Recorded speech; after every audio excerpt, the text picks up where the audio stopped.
What's up, guys? I'm here at 2016 San Diego Comic-Con, and I am honored to have here Rob and Rich from Kings of Con, Comic-Con HQ's series. How you guys doing? Good, man. How are you? How you doing? We're doing great. Great. So first, tell me, when did you guys come in, and if so, have you had a chance to run the floor, take the sights and sounds of Comic-Con yet? No, we got in this morning, came right to this room, and we've been talking to people ever since. So this is all we've seen at Comic-Con. Stir crazy, stir crazy. At home, this room is amazing, small. Yeah. So no, we haven't really experienced it yet, but we've been. This is probably our 5th year coming down. So we're looking forward to what there is this year. I mean, I would tell you, I'm a huge fan of the cosplaying. Not doing it myself, sure, but seeing what people are dressed as. Already on the ride over, I was checking out the lines of people who are. I mean, the level of commitment and detail out there is fascinating and awe-inspiring. It's also cool, like, to see people cosplaying like movies that are sort of popular right now. Like the new Star Wars is being cosplayed a lot. I'm seeing a lot of those. Suicide Squad already hasn't even been released yet. That's what I thought you were going to say. Is the people who are cosplaying things that haven't been released. Right. How'd you know? Yeah. All right. So with that said, I know you guys with Kings of Con. Can you tell me how that idea came about? Something that you guys created. So where did it come from? Well, we both of us are actors on Supernatural, the show Supernatural, sure. And so we do conventions for Supernatural all around the world. And we've been doing that. The convention's about 7 years for Supernatural, and at this point, they're about 18 to 20 a year that we do, and so. It's a lot. Yeah, it's a lot. So we've compiled these stories. We get along well. We became friends through the circuit. And if you do something that often, that many times, goofy things happen backstage. Yeah, you know what I mean? Like you can't not. It's like being a band on the road, kind of. Yeah. And what Rob and I realize is that a lot of the goofy antics, the mishaps, and the mayhem are originated by us. And we realized that we're the ones who end up in the crapper a lot of the time. So we started making notes about funny things that would happen to us or because of us, and eventually we decided, because Rob's a filmmaker in his own right and I do my own thing, and we're like, we could just keep doing the crazy things and not filming it, or we could write a show. Yeah. And we decided to go with Plan B. Yeah. Write a show, and that's where we are. Yeah, that's where it was born from, and then we did it. First we started to do it by ourselves. He brought his camera. We shot a couple scenes, and then it became kind of our pilot, and then then we got some attention from that, and eventually wound up hooking up with Lionsgate and Comic-Con HQ, and we just got done shooting 10 episodes. Wow. Yeah, so super excited. It's going to be on in the fall on Comic-Con HQ. So yeah, we're super excited about it. By the way, Comic-Con HQ is a premium digital network. That's Robbie, right, Richard. in case you didn't know that. It's part of our Right? script that we've just finally memorized. Premium digital network. That's what it is, kids. It's also available And on... anybody who tells you it's not, is No. wrong.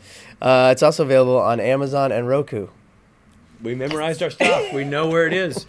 It's a bummer You to make did a it. show and not know where it like is. to say it wrong. And we were saying it wrong. We don't want to send people to the wrong place.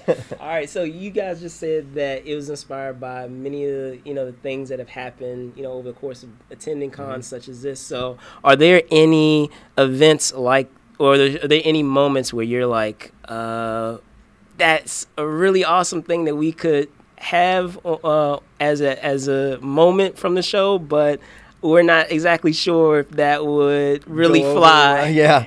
We definitely, that happens. Yeah.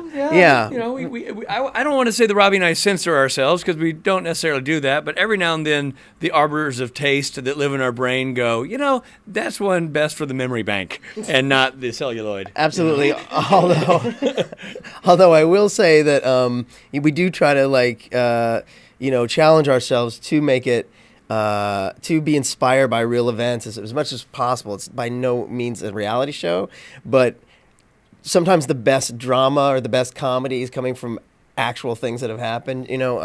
One of our stories is I accidentally called. Richard was in room 911. This really happened, and I dialed 911, and I didn't realize. I think he was doing a joke. Right. I ended up hanging up on the person, and the cop showed up at our room. Like it was a real bad, and that wound its way into our show, and of course then the flowers. Make it fictionalized. But when we turned that into Comic-Con HQ, they're like, I don't know if I buy that the cop would actually come to your door. We're like, but he did. It actually happened. So Buy it or not. That's what happened. So we are. I mean, it's a single camera comedy. It's largely fiction. We play inflated versions of ourselves, much like Larry David and Curb Your Enthusiasm or Louis C.K.